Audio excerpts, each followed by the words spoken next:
సమరం వినియోగి ఛానల్ ప్రేక్షకులకు స్వాగతం తెలియజేస్తూ ఈరోజు మనం ఏ సూపర్ మార్కెట్కు వెళ్ళినా ఏ షాపులో వస్తువులు కొన్నా అది ప్యాక్ చేయబడి ఉంటే మాత్రము దాని మీద కొంత సమాచారం ఉంటుంది. ఆ సమాచారాన్ని తప్పనిసరిగా చదవాలి. ఎందుకంటే తెలిసి కొనుక్కున్న దారి వేరు, తెలియకుండా కొన్న దారి వేరు. తెలియకుండా కొంటే ఏదో మోసంలో పడతాం, లేకపోతే ఎక్స్పైరీ అయిపోయిన వస్తువును కొంటాం, మరొకటి జరగవచ్చు. ఆ సమాచారం మీకోసమే కదా రూపొందించబడింది. ఏదో అక్కడ చూసామో ఆ బ్రాండ్ ఉంది అని చెప్పేసి కార్ట్లో వేసేస్తే ఎలాగా? అది చేయకూడని పని.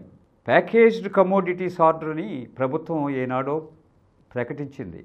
దాంట్లో తప్పనిసరిగా 5 మెన్షన్ చేయాలి. ఆ ప్యాక్ చేసిన వారు కానీ తయారు చేసిన వారు కానీ ఆయన పేరు, అలాగే కంపెనీ పేరు, లేకపోతే చిరునామా. రెండవది ఎప్పుడు ప్యాక్ చేశారు, డేట్ ఆఫ్ ప్యాకింగ్. మూడవది బెస్ట్ బిఫోర్ అంటారో ఎక్స్పైరీ డేట్ అంటారో అది. 4 ఆ ప్యాకెట్లో ఉన్న వస్తువుల యొక్క జనరిక్ నేమ్, దాన్ని ఏమని పిలుస్తారు?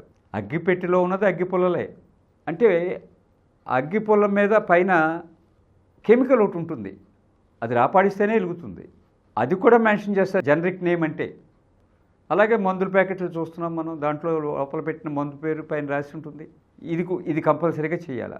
నువ్వు ప్యాక్ చేసినప్పుడు దాని బరువు ఎంత, weight at the time of package. ఎందుకంటే కాలక్రమేణా కొంత వెయిట్ తగ్గొచ్చు. సబ్బులు కానీ ఏదైనా సరే కొన్ని గ్రాములు అది ఆరిపోయిన తర్వాత ప్యాక్ చేసినప్పటి నుంచి మళ్ళీ మనం కొనేటప్పటికి ఎంతో కొంత ఉంటుంది. దానికి టాలరబుల్ మార్జిన్స్ కూడా చట్టమే చూపించింది. ±2%. 2% అధికంగానే ఉండొచ్చు, 2% తక్కువైనా ఉండొచ్చు. ఈ రకంగా వెయిట్ నిబంధన కూడా ఉంది. అన్నిటికంటే ముఖ్యంగా ధర, గరిష్ట చిల్లర ధర, ఎంఆర్పి. చాలామంది ఏమనుకుంటున్నారంటే ఎంఆర్పి అంటే ఇది ప్రభుత్వం అనుమతించిన ధర అనుకుంటున్నారు. ప్రభుత్వం ఏమాత్రం అనుమతించలేదు. అసలు ప్రభుత్వానికి తెలియదు అది ఆ ధరను తెచ్చాడో. అది తయారు చేసిన వాడో పేకరో వేసేదే అది. అందుచేత ధర విషయంలో తప్పనిసరిగా మీరు చూడాలి. అది ఎంత, ఆ బరువుకి ఇంత ధర పెట్టడం సమంజసమా కాదని ఆలోచించకపోతే మీరు తెలివైన కొనుగోలుదారు ఎందుకు అవుతారు? అంచేత ధర. ఇప్పుడు ప్రస్తుతం ప్రభుత్వం ఇచ్చిన మరొక హెచ్చరిక ఏమిటంటే ఇవన్నీ సవ్యంగా ఉండాలని చెప్పడంతో పాటు ఏ దేశం నుంచి ఏ దేశంలో తయారైంది అన్నది కూడా చెప్పమంటున్నారు. కంట్రీ ఆఫ్ ఆరిజిన్ మరొకటి ఎక్స్ట్రాగా యాడ్ చేశారు. ఎందుకంటే ఈ మధ్యన ఒక దేశం నుంచి మన ట్రేడ్ అగ్రిమెంట్ ఒక రకంగా ఉంటుంది, ఇంకో దేశం నుంచి ట్రేడ్ అగ్రిమెంట్ ఇంకో రకంగా ఉంటుంది, కొన్ని దేశాలతో ఫ్రీ ట్రేడ్ అగ్రిమెంట్ ఉంది. అంచేత అలా జరిగినప్పుడు ధరలు కూడా వ్యత్యాసం ఉండడానికి అవకాశం ఉంది.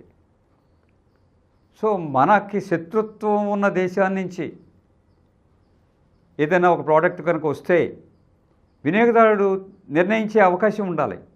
ఇది ఫలానా దేశంలో తయారైంది, అది మన శత్రు దేశము, ఇది మనం కొనకూడదు, ఇది మన మిత్ర దేశము, ఆ దేశం నుంచి కొన్నట్లు మనం అనుకూలంగా వ్యవహరించాలి. ఇలాంటివి ఆలోచించడానికి, చక్కటి కొనుగోలు నిర్ణయం చేయడానికి ఇది చాలా అవసరం. కాబట్టి ప్రభుత్వం ఎక్కడ తయారైందన్నది కూడా సూచించమని చెప్తుంది.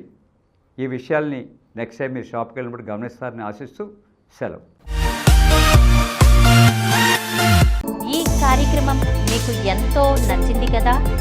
ఇటువంటి మరిన్ని వీడియోల కోసం అనతి కాలంలోనే 21 కోట్ల వ్యూస్ సాధించిన సమరం ఛానల్ సమర్పించు సమరం వినియోగి ఛానల్కు సబ్స్క్రైబ్ చేయండి, లైక్ చేయండి, మీ ఫ్రెండ్స్కి షేర్ చేయండి.